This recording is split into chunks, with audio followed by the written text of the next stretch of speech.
حضور نبی کریم صلی اللہ علیہ وسلم نے فرمایا من رآنی فقد رأى الحق، جس نے مجھے دیکھا تحقیق اس نے رب کو دیکھا۔ اب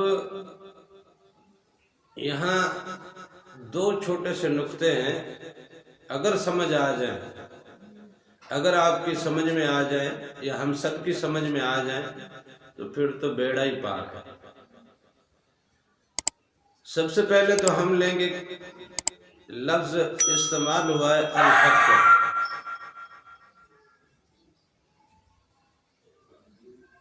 حضور نبی کریم صلی اللہ علیہ وسلم نے فرمایا کہ من رآنی فقد رأى الحق، جس نے مجھے دیکھا تحقیق اس نے حق کو دیکھ لیا، اس نے اللہ کو دیکھ لیا۔ اب اس میں دو چیزیں، دو چھوٹے سے نقطے ہیں، وہ اگر ہم سب کی سمجھ میں آ جائیں نا پھر تو بیڑا ہی پار ہے۔ ایک تو نقطہ یہ ہے کہ حق، ہمارے ہاں جسے دیکھو حق کی بات کرتا ہے، میں حق پر ہوں، میں حق پر ہوں، میں حق پر ہوں، میرا حق کہاں ہے، میرا حق کہاں ہے۔ مردوں کو دیکھو، سیاسی جماعتوں کو دیکھو، خواتین کو دیکھو، بڑے بڑے جلوس لے کے پھر رہی ہے روڈوں پہ، ان کا لباس دیکھو، اللہ کے اور اس کے حبیب کی رضا اور منشا والا لباس ہے یا ابلیس کی منشا والا لباس ہے؟ بات حق کی کرتے ہیں۔ حق ہے کیا چیز؟ حضور نبی کریم صلی اللہ علیہ وسلم کی حدیث سے تو ثابت ہے کہ حق جو ہے وہ اللہ ہے، اور اگر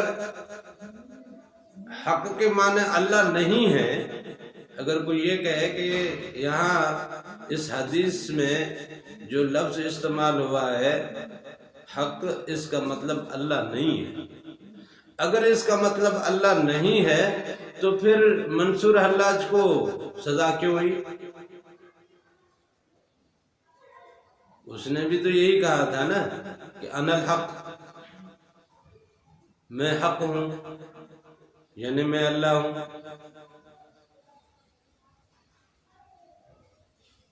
اس نے یہی کہا نا کہ انا الحق، اور اللہ تعالیٰ بھی تو یہی کہتا ہے نا کہ میں اس کی زبان بن جاتا ہوں۔ جب اس کو عدالت میں پیش کیا گیا اس نے کہا کہ میں نے کب کہا، میں نے کب کہا؟ وہ تو بولنے والے نے بولا ہے، میں نے تھوڑی بولا ہے۔ تو جس لمحے اس کی زبان سے یہ لفظ نکلا تھا وہ لمحہ ایسا رہا ہوگا جس لمحے اللہ تعالیٰ اس کی زبان بنا ہوا تھا، تو اللہ تو اپنے آپ کو حق ہی کہے گا نا۔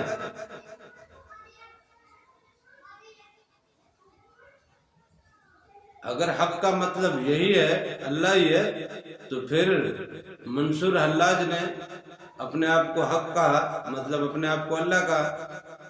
حضور پاک نے بھی یہی فرمایا جس نے مجھے دیکھا اس نے اللہ کو دیکھ لیا۔ اب اللہ تعالیٰ نے بھی یہی کہہ دیا کہ میں اس کی آنکھ بن جاتا ہوں، میں اس کی زبان بن جاتا ہوں، میں اس کے ہاتھ بن جاتا ہوں، میں اس کے پیر بن جاتا ہوں۔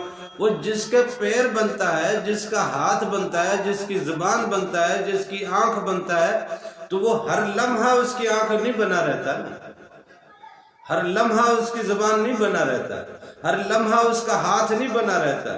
وہ کوئی ایک لمحہ ایسا آتا ہے جس لمحے وہ اس کا ہاتھ بنتا ہے، تو وہ جس لمحے اس کا ہاتھ بنتا ہے، وہ ہاتھ دیکھنے میں تو آپ کو لگتا ہے کہ یہ اس بندے کا ہاتھ ہے، لیکن وہ اس کا ہاتھ ہوتا نہیں ہے، وہ اللہ کا ہاتھ ہوتا ہے۔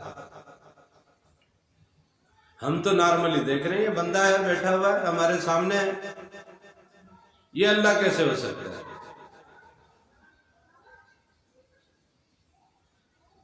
اب یہ جو حقوق کی جنگ لڑی جا رہی ہے اس ٹائم، اس وقت جہاں بھی دیکھو پوری دنیا میں، مسلم ممالک ہوں، غیر مسلم ممالک ہوں، مسلم امہ ہو یا غیر مسلم ہوں، سیاسی جماعتیں ہوں، علاقائی جماعتیں ہوں، مذہبی جماعتیں ہوں، ہر کوئی حق کی بات کر رہا ہے۔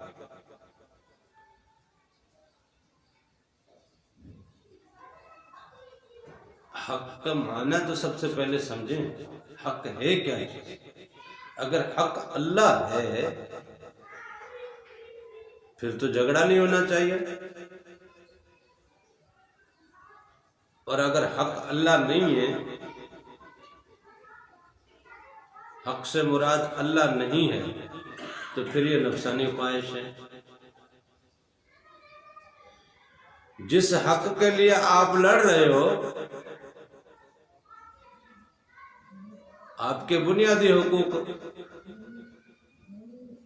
بھائی ریاست کے ذمہ ہے نا، عوام کے کچھ حقوق ہے نا، وہ حق ہے کیا چیز؟ روزگار دینا حق ہے، تعلیم دینا حق ہے، صحت کی سہولیات فراہم کرنا حق ہے، پانی کی سہولیات فراہم کرنا حق ہے، انرجی کی ضروریات پوری کرنا حق ہے، معاشی اور معاشرتی معاملات قانون نافذ کرنا، انصاف والا معاشرہ قائم کرنا، یہ حق ہے۔ یہ حق ہے تو دراصل یہ حق نہیں ہے، یہ حق نہیں ہے، یہ دراصل حکومت کے فرائض ہیں جسے ہم نے اپنا حق سمجھ لیا۔ ہم یہ جنگ تو لڑ سکتے ہیں کہ آپ اپنے فرائض پورے کرو، ہم آپ سے باز پرس کر سکتے ہیں، ہم عوام ہیں، آپ حاکم ہو، آپ کے جو فرائض ہماری نسبت سے بنتے ہیں آپ پورے کریں، ہماری نسبت، ہماری طرف سے جو حکومت کے لیے یا ریاست کے لیے جو فرائض بنتے ہیں وہ ہم سے لو۔ حکومت اس بات کو، ریاست اس بات کو یقینی بنائے کہ جو عوام کے ذمہ فرائض ہیں عوام وہ پورے کرے۔ اگر وہ اپنے فرائض میں کوتاہی کرتی ہے، عوام میں سے کوئی بھی بندہ، چاہے عام ہے چاہے خاص ہے، چاہے کسی کے ذمہ کوئی ذمہ داری ہے چاہے کسی کے ذمہ کوئی ذمہ داری نہیں ہے، لیکن جب ایک ریاست میں رہتا ہے تو اس ریاست کے کچھ فرائض اس کے اوپر آتے ہیں، وہ اپنے حصے کے فرض ادا کرے۔ اگر وہ فرائض میں کوتاہی کرتا ہے تو اس کی نسبت سے اس سے بات پرس ہو، بات ٹھیک ہے، لیکن بات اگر یہ کرے کہ حقوق، اب ریاست کا کیا حق بنتا ہے؟ اب ریاست اپنے حقوق کی بات کرے، آپ اپنے حقوق کی بات کرو۔ حق کی جو بات ہم کر رہے ہیں یہ بات غلط کر رہے ہیں، یہ تھیوری غلط ہے، اس لیے آج تک یہ معاملہ حل نہیں ہوا۔ جس تھیوری پہ ہم حق کی جنگ لڑ رہے ہیں یہ تھیوری غلط ہے۔ اس تھیوری کو جب تک آپ نے پکڑے رکھنا ہے تب تک کے لیے یہ تھیوری آپ کو نقصان ہی دے گی، آپ میں ہمیشہ دو رنگی پیدا ہوگی، آپ میں شدت پیدا ہوگی، آپ میں نفرت پیدا ہوگی، آپ میں ایک عجیب قسم کی ایک ہلچل پیدا ہوگی جس سے معاشرے میں فساد پیدا ہوگا، معاشرے میں انتشار پیدا ہوگا۔ اب آپ دیکھ لو نا، کچھ پارٹیوں کے دائرے میں جو حقوق کی بات کا نظریہ ہے وہ کچھ اور ہے وہی پانی بجلی کے حقوق، تعلیم اور صحت کے حقوق، وہی دوسری پارٹی جب بات کرتی ہے تو بات کچھ اور انداز سے کرتی ہے، کرتی وہی حقوق ہے، انہی حقوق پہ بات کرتی ہے، لیکن ان حقوق کو حاصل کرنے کے لیے اس کا انداز کچھ اور ہے، اس کا انداز کچھ اور ہے۔ یہ اصل میں نفس کی جنگ ہے، یہ اصل میں نفس کی جنگ ہے۔ جن حقوق کے پیچھے یہ مارے مارے پھر رہے ہیں یہ حقیقت میں اپنے نفس کی غلامی کے پیچھے مارے مارے پھر رہے ہیں۔ حق تو بس صرف ایک ہی ہے اور وہ ہے اللہ۔ اب جس نے حضور نبی کریم صلی اللہ علیہ وسلم کو دیکھ لیا، اس نے حق کو دیکھ لیا، تو آپ اندازہ کرو تو اللہ کا مجاز تو محمد ہوا نا۔ اللہ حقیقت ہے، حق ہے، تو اس کا مجاز جو ہے وہ محمد ہے۔ اب جب حضور نبی کریم صلی اللہ علیہ وسلم یہاں موجود نہیں ہیں، اب مکہ مدینے چلے جائیں، حضور نبی کریم صلی اللہ علیہ وسلم کا روضہ تو مل جائے گا مدینہ منورہ میں، حضور نبی کریم صلی اللہ علیہ وسلم خود نہیں ملیں گے، وہ اس دنیا سے پردہ فرما گئے۔ تو اب جب اس دنیا سے پردہ فرما گئے تو اللہ کا مجاز تو کہیں موجود ہونا چاہیے نا. اللہ کا مجاز موجود نہیں ہوگا تو اللہ کی پہچان کیسے ہوگی؟ بغیر مجاز کے تو کسی چیز کی، کسی حقیقت کی تب تک سمجھ نہیں آتی جب تک اس کا مجاز موجود ہو. لہذا جب حضور نبی کریم صلی اللہ علیہ وسلم نہیں ہے تو حضور نبی کریم صلی اللہ علیہ وسلم کی خلافت میں جو لوگ تھے وہ اللہ کا مجاز تھے. اب جب خلافت کا دور ختم ہوا تو ولایت کا دور شروع ہوا، تو جو ولایت میں تھے وہ اللہ کا مجاز ہیں. تو اس طرح جو ولایت کے مختلف سلاسل چل رہے ہیں، ان سلاسل میں جس جس کو وہ مسند دیا گیا ہے، جس جس کو وہ خلافت دی گئی ہے، جس جس کو وہ بیعت کی اجازت دی گئی ہے، وہ اللہ کا مجاز ہیں.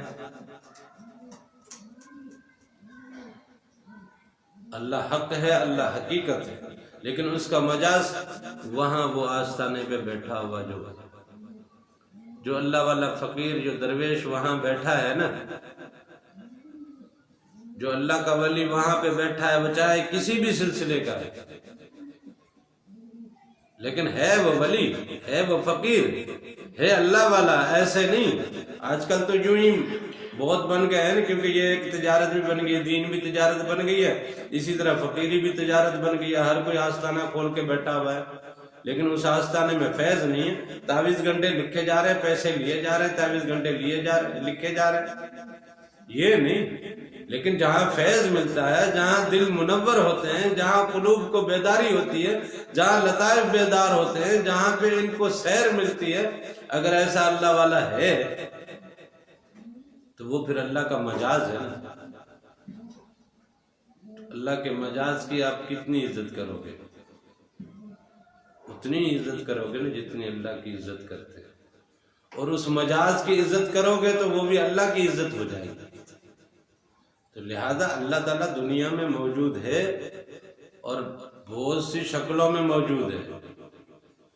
وہ اپنی رحیمی میں بھی موجود، اپنی کریمی میں بھی موجود ہے، وہ اپنے مختلف نعمتوں کی صورت میں بھی موجود ہے، وہ اپنے جلال میں بھی موجود ہے، اپنے جمال میں بھی موجود ہے، وہ اپنے کمال میں بھی موجود ہے، وہ اپنی ظاہری صورت میں بھی موجود ہے. اور آپ دیکھنے والی آنکھ تو رکھو. اب اگر آپ کو اپنی آنکھ وہ چیز دکھا نہیں رہی تو وہ آپ کا قصور ہے، آپ کی آنکھ کا قصور ہے، وہ ہمارا قصور نہیں ہے. لہذا اللہ تعالیٰ تو موجود ہے، اللہ تعالیٰ کا ظاہر بھی موجود ہے. جو اللہ تعالیٰ کے مجاز ہیں نا، جو اللہ تعالیٰ کا مجاز ہے وہ یہاں موجود ہے. جب یہاں موجود ہے، اس کا مجاز موجود ہے، تو اس مجاز کی وہی عزت کرو تاکہ پھر اللہ کے حاصل قربی ہو سکے، جس سے اللہ آپ کو پسند کرنے لگے. اللہ کو پسند آنے کے لیے اگر چاہتے ہو کہ اللہ آپ کو پسند کرے، ان کنتم تحبون اللہ فاتبعونی یحببکم اللہ. حضور نبی کریم صلی اللہ علیہ وسلم نے فرمایا نا، اگر تم چاہتے ہو کہ اللہ تم سے محبت کرے تو پھر میری اتباع کرو. حضور پاک صلی اللہ علیہ وسلم کی اتباع، پھر حضور کے خلفاء کی